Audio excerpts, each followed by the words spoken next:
Hello everybody. ये हमारा problematic soil and there management का फर्स्ट लेक्चर है। इससे पहले हमने कोर्स इंट्रोडक्शन देखा है, जिसमें हमने देखा इस कोर्स में हम क्या क्या पढ़ने वाले हैं और कैसे कैसे पढ़ने वाले हैं।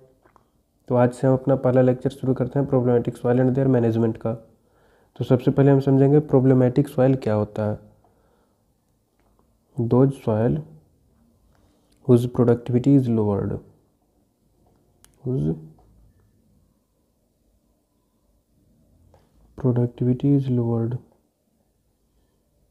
प्रोडक्टिविटी कम हो जाती है ड्यू टू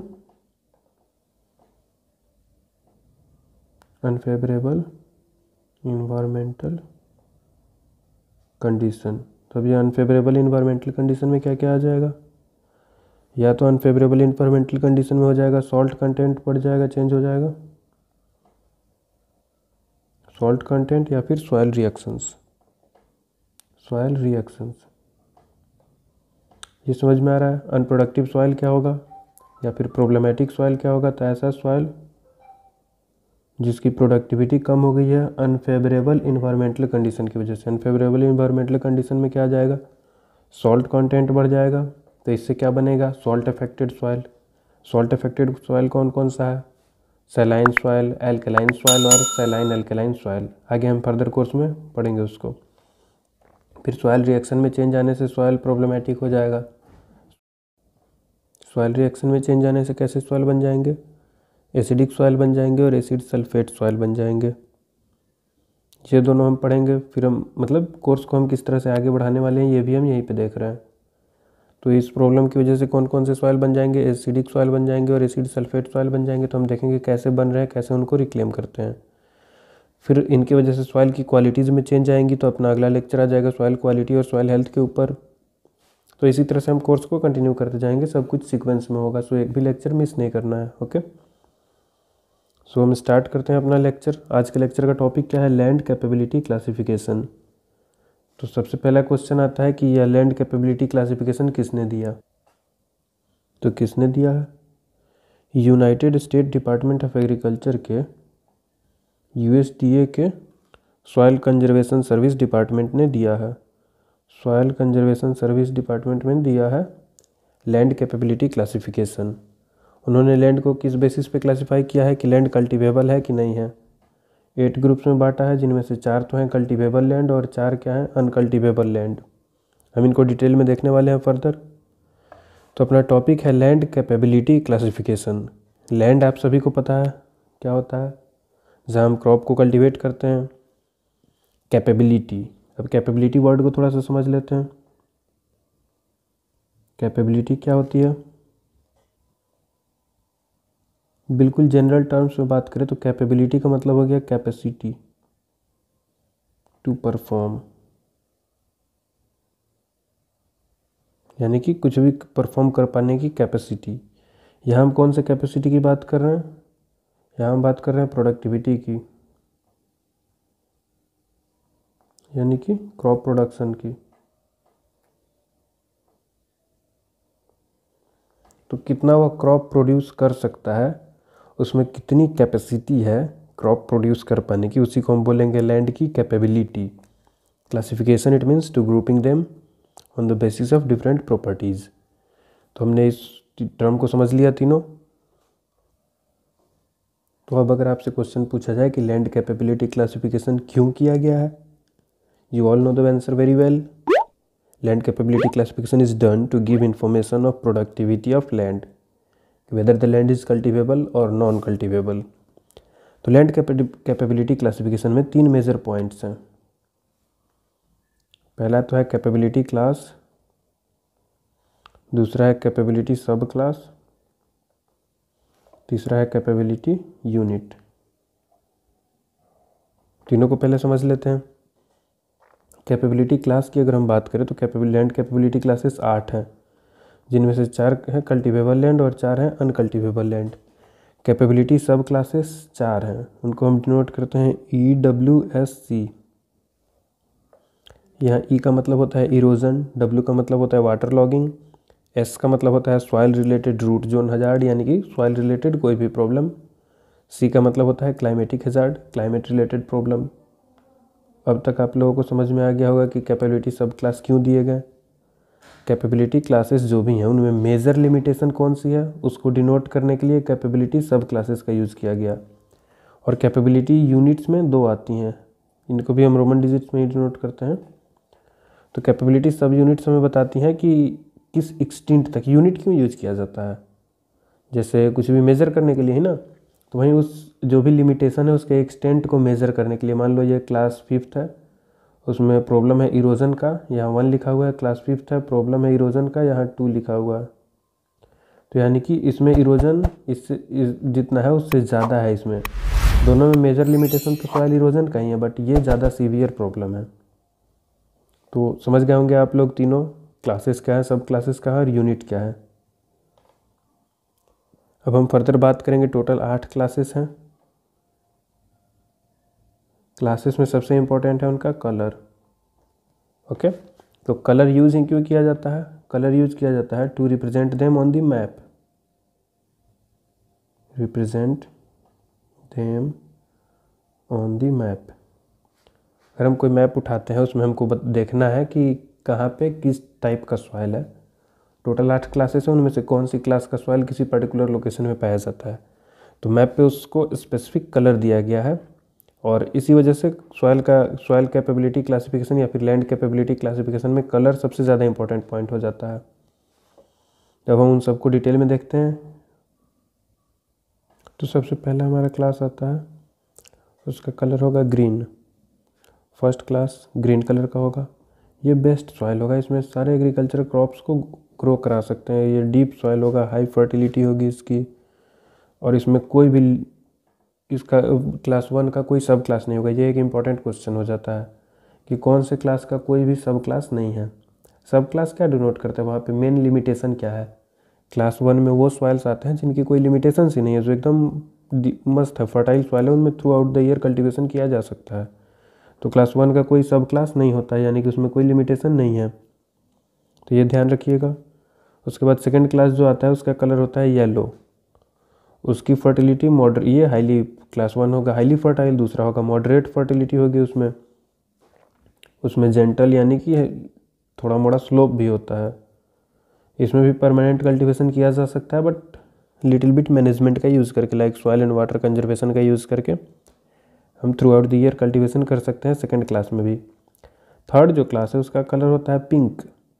उसमें स्लोप होता है, और स्लोप होने की वजह से वहाँ कल्टीवेशन करने के लिए हमें कंटूर बंड्स या ग्रेडेड बंड्स बनाने पड़ते हैं। You all know very well what are these two, contour bunds and graded बंड्स।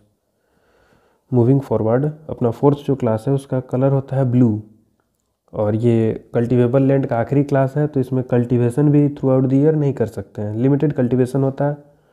अगर through out the year cultivation अगर करते हैं तो सॉइल ये बहुत डीप सॉइल नहीं होता है, सॉइल डेप्थ बहुत कम होता है, इस वजह से सॉइल का इरोजन होने का चांस बहुत ज़्यादा होता है।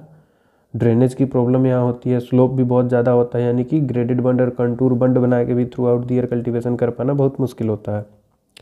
तो ये था कल्टीवेबल ग्रुप का आखिरी क्लास, फोर्थ क्लास। उसके बाद फिफ्थ क्लास, ये तो अनकल्टीवेबल ग्रुप में आता है, इसका कलर होता है डार्क ग्रीन। इसमें लिमिटेशंस इम्प्रैक्टिकल होते हैं रिमूव कर पाने के लिए, यानी कि लिमिटेशंस को हम रिमूव ही नहीं कर सकते हैं। तो फिर जब लिमिटेशंस रिमूव नहीं कर पाएंगे तो कल्टीवेशन के लिए यूज कैसे करेंगे? तो इसको कल्टीवेशन के लिए हम यूज़ नहीं करते हैं। तो यूज़ क्यों करते हैं फिर? तो इसको हम पास्चर के लिए यूज़ करते हैं, फॉरेस्ट लैंड के लिए यूज़ करते हैं, या फिर वाइल्ड लाइफ फूड के लिए फॉरेस्ट के लिए यूज़ करते हैं। उसके बाद 6 नंबर जो क्लास आता है उसका कलर होता है ऑरेंज।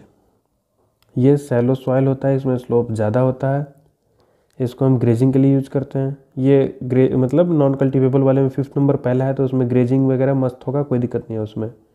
फिर ये अनकल्टीवेबल का दूसरा है 6th नंबर, इसमें ग्रेजिंग होगा बट कुछ रेगुलेशंस के साथ, यानी कि ग्रेजिंग कराएंगे बट ध्यान रखेंगे कि पूरी तरह से वहाँ सॉइल का ग्रीनरी पूरी तरह से ख़त्म ना हो जाए। ओके, फिर अपना 7वां क्लास आता है, उसका कलर होता है ब्राउन। वो भी यूज़ किया जाता है पास्चर और फॉरेस्ट्री के लिए, लेकिन पास्चर और फॉरेस्ट्री के लिए भी यूज़ करने पे उस पर सीवियर रिस्क होता है डैमेज का, लाइक इरोजन हो जाने का। और बिल्कुल सेम है, अगर आप लोग इसको बाद में कंपेयर करेंगे तो क्लास 1 to 4 जैसे डिक्रीज़ हो रहा है ग्रेजुअली उसका प्रॉपर्टी, वैसे ही 5 to 8 तक में ग्रेजुअली प्रॉपर्टी डिक्रीज़ हो रहा है। क्लास 1 to 4 में कल्टीवेशन करने वाले प्रॉपर्टीज़ में डिक्रीज़ हो रहा है, और क्लास 5 to 8 वाले में पास्चर की तरह यूज़ कर पाने वाली प्रॉपर्टी में डिक्रीज़ हो रहा है, यानी कि ग्रेजिंग लैंड की तरह यूज़ होने वाली प्रॉपर्टी में डिक्रीज़ हो रहा है। ओके, ये अपना आखिरी क्लास है। ये इसके लिए कलर जो यूज़ किया जाता है वो पर्पल होता है। बहुत ही ज़्यादा रफ लैंड होता है, इसको ग्रेजिंग के लिए भी यूज़ नहीं कर सकते हैं, तो फिर काहे यूज़ करते हैं? तो इसको यूज़ करते हैं वेस्टलैंड रिक्रिएशन के लिए या फिर वेस्टलैंड कंसिडरेशन के लिए। ओके, ये अपना लैंड कैपेबिलिटी क्लास कंप्लीट होता है। नेक्स्ट टॉपिक क्या था? कैपेबिलिटी सब क्लास। कैपेबिलिटी सब क्लास। कैपेबिलिटी सब क्लास में कौन से आते हैं? स्टार्टिंग में ही बताया 4 आती हैं। 4 कौन कौन सी हैं देखेंगे हम अभी। पहला है ई, दूसरा है डब्ल्यू, तीसरा है एस, चौथा है सी। ई को हम क्यों यूज़ करते हैं? इरोजन को डिनोट करता है। डब्ल्यू किसको डिनोट करता है? वाटर लॉगिंग को डिनोट करता है। एस किसको डिनोट करता है? आप लोग अगर नोट्स बना रहे हो तो उसमें लिख लीजिए। एस डिनोट करता है soil related root zone hazards, यानी कि सॉइल रिलेटेड प्रॉब्लम्स को, और सी डिनोट करता है क्लाइमेटिक हजार्ड को। और लैंड कैपेबिलिटी यूनिट्स यहीं पे हमने देख लिया था। स्ट्रेंथ को डिसाइड करता है, 1 2 लिखते हैं, किसका इम्पैक्ट लिमिटेशन का कितना है। इसी के बाद एक और टॉपिक आता है, वो उतना इम्पोर्टेंट तो नहीं है, बट अगर आप लोग बुक्स या पीडीएफ पढ़ें तो आपको दिख जाएगा लैंड सूटेबिलिटी क्लासिफिकेशन। तो सबसे पहला क्वेश्चन आता है कि लैंड सूटेबिलिटी क्लासिफिकेशन किसने दिया है? तो land suitability classification was given by Food and Agriculture Organization. Food and Agriculture Organization, FAO। FAO ने कब दिया है लैंड सूटेबिलिटी क्लासिफिकेशन? 1976 में। ऑल्दो ये उतना इंपॉर्टेंट पॉइंट नहीं है, पूछा नहीं जाएगा आपसे, फिर भी हिस्ट्री है तो थोड़ा सा पता होना चाहिए। लैंड कैपेबिलिटी क्लासिफिकेशन लैंड की प्रोडक्टिविटी के बेसिस पे दिया गया था, और land suitability classification is given on the basis of irrigability, कि वहाँ हम इरिगेशन कर सकते हैं कि नहीं, इरिगेशन अगर करते हैं तो उसका क्या इम्पैक्ट होगा उस लैंड पे। लैंड सूटेबिलिटी क्लासिफिकेशन 8 थे। लैंड कैपेबिलिटी क्लासिफिकेशन 6 है। There are 6 land capability classification है। वैसे ही इसमें भी सब क्लासेस और लैंड सूटेबिलिटी यूनिट्स भी हैं, बट ये लैंड कैपेबिलिटी क्लासिफिकेशन तो इम्पॉर्टेंट है, बट लैंड सूटेबिलिटी क्लासिफिकेशन अपने आप में उतना इम्पोर्टेंट नहीं है, तो ज़्यादा इसको नहीं देखेंगे। बस देख लेते हैं कि इसमें 6 क्लासेस होती हैं, कौन कौन सी। 1 2 3 4 5 6। 1 2 3 जो है ये एरिएबल लैंड है। 1 2 3 एरिएबल लैंड है। 4 वाला रिस्ट्रिक्टेड एरिएशन होता है, उसमें रिस्ट्रिक्टेड एरिएशन होता है। 5th वाले ग्रुप में अनडिटरमाइंड एरिएशन होता है। अनडिटरमाइंड एरिएशन होता है। और 6th वाले ग्रुप में नॉन एरेबल होता है। यह नॉन एरेबल लैंड होता है। ओके, थोड़ा सा और देख लेते हैं इसके बारे में। ये पहला वाला जो है इसमें लिमिटेशन बिल्कुल नहीं होता है, नेग्लिजिबल होता है। नीचे जाने पे लिमिटेशन बढ़ते जा रहा है, ये तो पता ही है। 3rd वाले में माइनर लिमिटेशन होता है।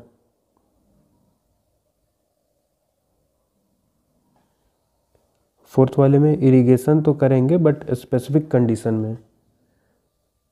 इरिगेशन करेंगे बट स्पेसिफिक कंडीशन में।